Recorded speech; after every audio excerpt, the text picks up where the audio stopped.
This is the story of Chilika, a 1,000 square kilometre lake on the east coast of India.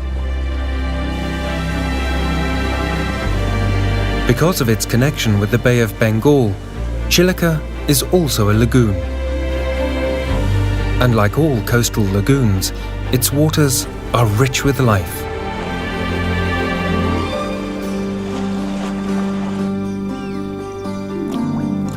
In the late 1990s, Chilika was a weed-infested, dying lake. But thanks to ecological restoration by the Odisha government, it's once again a steady source of livelihood for thousands and a vibrant refuge for wildlife.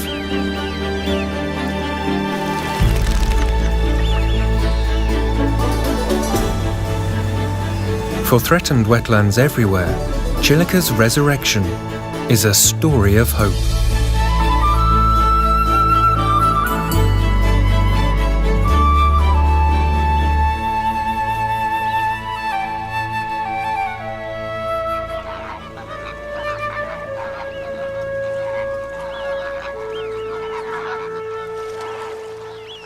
Chilika is one of Asia's most important wintering grounds for migratory birds, and greater flamingos are among the earliest visitors every winter.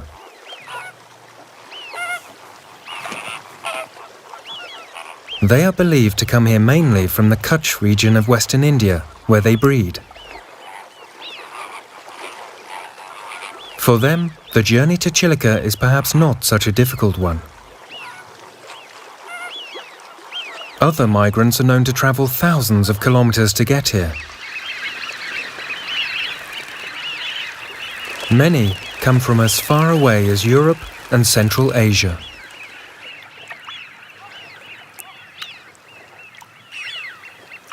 Chilika's waters abound with food, and for these Eurasian widgeons, it's time to replenish their reserves after a long journey.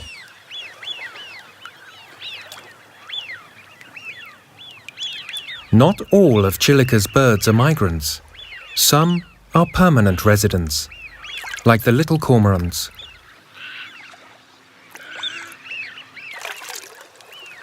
When these expert fishermen gather to hunt, others follow, hoping for a stray morsel. A gull will even pretend to be a cormorant for a piece of the action.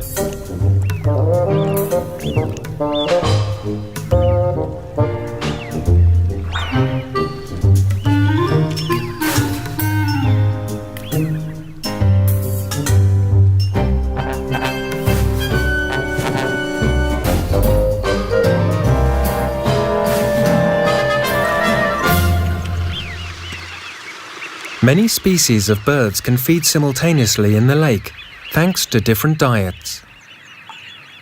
The shape and size of their beaks and legs allows them to exploit different resources.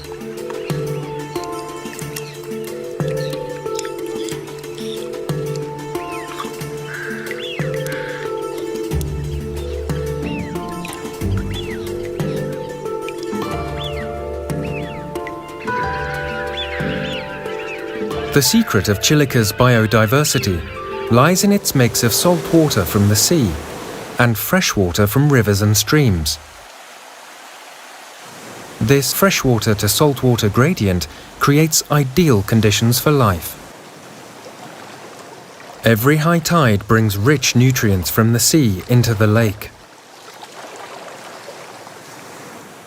At low tide, the exposed mudflats attract hungry plovers and sandpipers.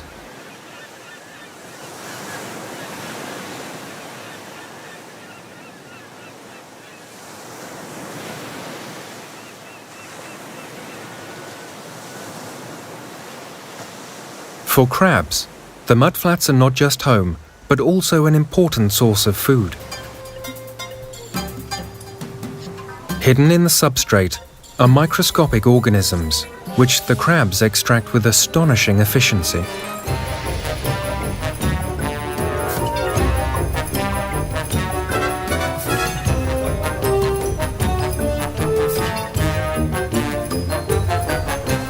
The crabs must hurry, for in a few hours, the tide will be back.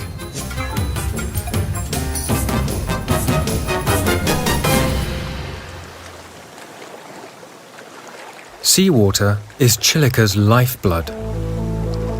Without a regular inflow, the lake could die. In fact, from the 1970s to the 90s, Chilika went into a decline when its sea inlets became so choked with silt that seawater was reduced to a trickle. At the same time, inflows from streams and rivers began changing the lake's character, from brackish to fresh.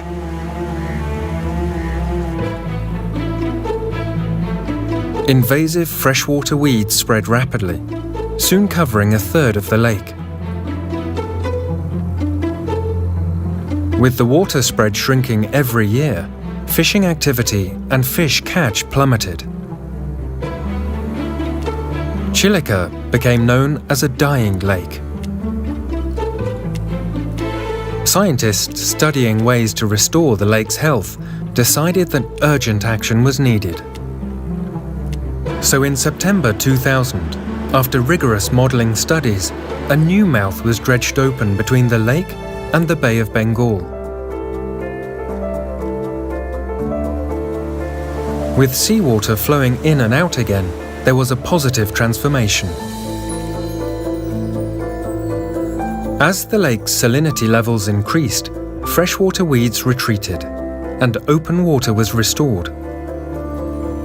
Fish populations recovered, and catches went up significantly. Today, Chilika is a reliable source of livelihood for over 200,000 people. The fisherfolk of Chilika have devised dozens of different methods to catch the lake's fish, prawns, and crabs.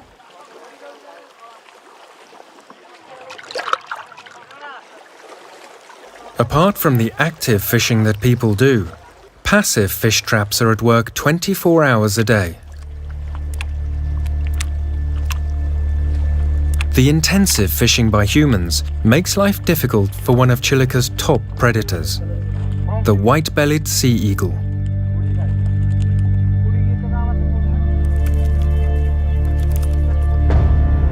With its 7-foot wingspan and keen eyesight, the eagle is a master hunter.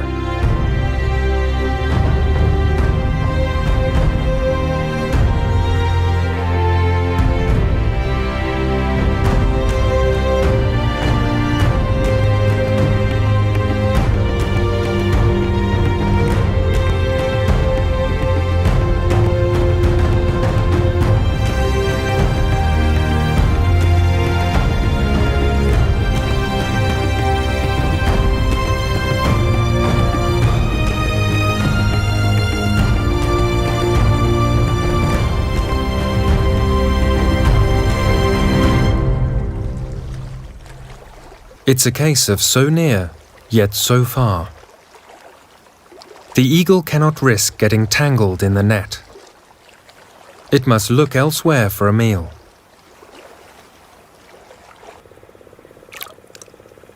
One fish eater that has learned to take advantage of the nets lives underwater, the Irrawaddy dolphin. These beakless dolphins are more closely related to killer whales than to other dolphins. Chilika is home to about 150 of these highly endangered mammals. This species employs a unique spitting behavior while hunting. The intelligent animals have learned that by chasing fish towards the nets, they can catch them easily.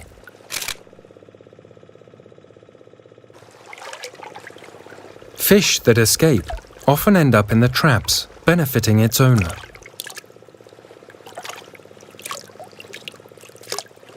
Inevitably, Chilika's dolphins have become a major tourist attraction. Posters put up by tour operators misleadingly depict performing aquarium dolphins, attracting large numbers of visitors. In truth, Chilika's dolphins are extremely shy, and all you see of them most of the time is just a dorsal fin or a tail fluke. Dolphin tourism was initially meant to provide an alternative livelihood to people from just one fishing village that was affected by the opening of the sea mouth. But thanks to its immense popularity, the business has expanded to several hundred boats from many fishing villages. And sadly, most operators show little concern towards these sensitive animals. During the holidays, dolphin frenzy is at its worst.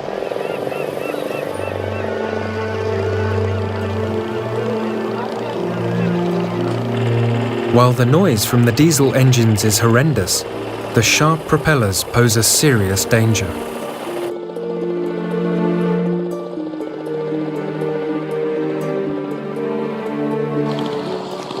Like hungry predators, the boats pursue the gentle dolphins relentlessly.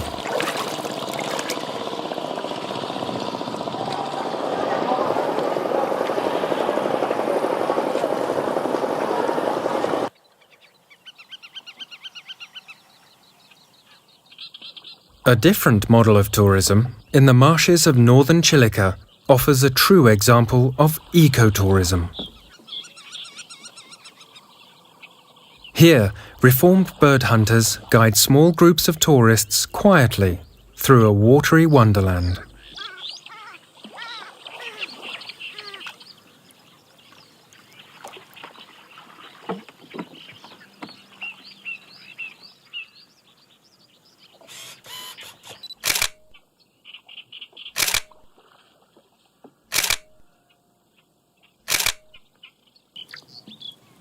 These marshes are extremely important feeding grounds for thousands of birds. Flocks of black-tailed godwits also use the marshes for resting, until roused by a marsh harrier.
Wetlands are among the most productive habitats on Earth, and Chilika is no exception.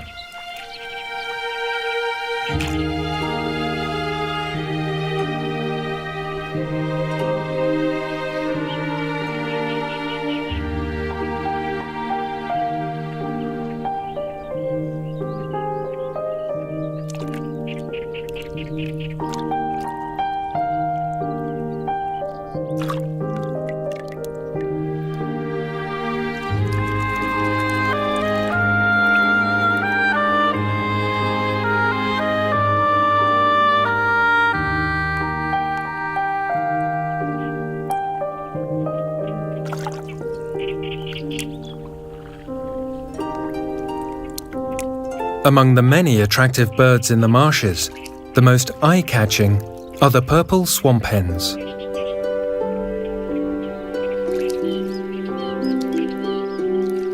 They are social birds, but when it comes to food, they can be quite pushy.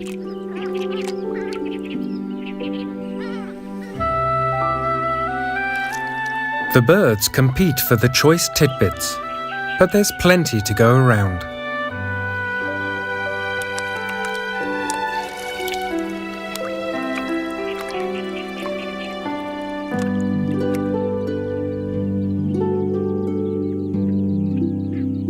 Mangalajodi's marshes are an endless source of fascination for those with the inclination to watch quietly.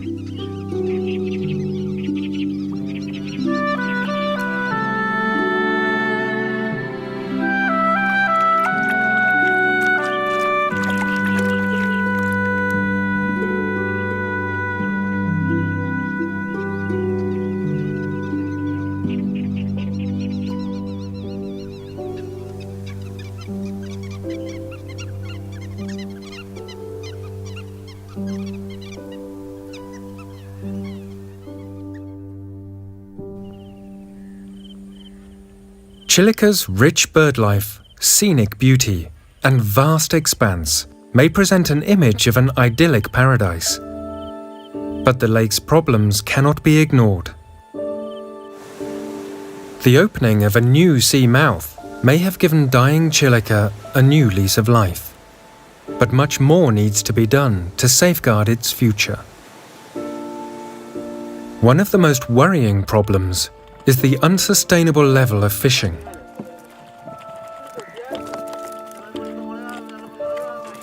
Once, people fished mainly for local consumption. But today, seafood from Chilika is exported all over India and even to other countries. In the pursuit of profit, people catch everything. They fish all year round and don't spare even the breeders or the juveniles. While this indiscriminate exploitation is senseless, what's suicidal is the blocking of vital migratory channels. 86% of the fish species in Chilika need to migrate between the lake and the sea at some stage in their life. Studies have shown that this narrow canal at the southern end of the lake is one of the most important migratory routes. Sadly, illegal nets across this crucial corridor trap virtually every fish that passes through.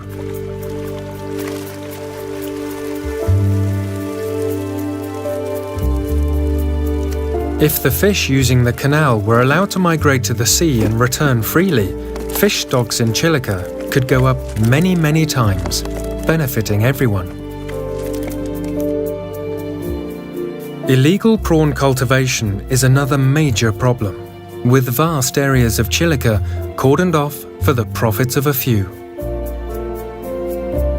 These enclosures exclude both local fisherfolk and dolphins from some of the most productive areas of the lake. With many human pressures growing every day, there is a real danger of drastic resource depletion, which will affect both humans and wildlife. Fortunately, Chilika's few problems can all be solved. Many local communities now realize the need for wise use of natural resources and have shown a willingness to cooperate with the Chilika Development Authority's efforts towards the lake's sustainable management. But Chilika should not be seen merely as a source of livelihood for humans. Its biological diversity is a priceless treasure that must be preserved.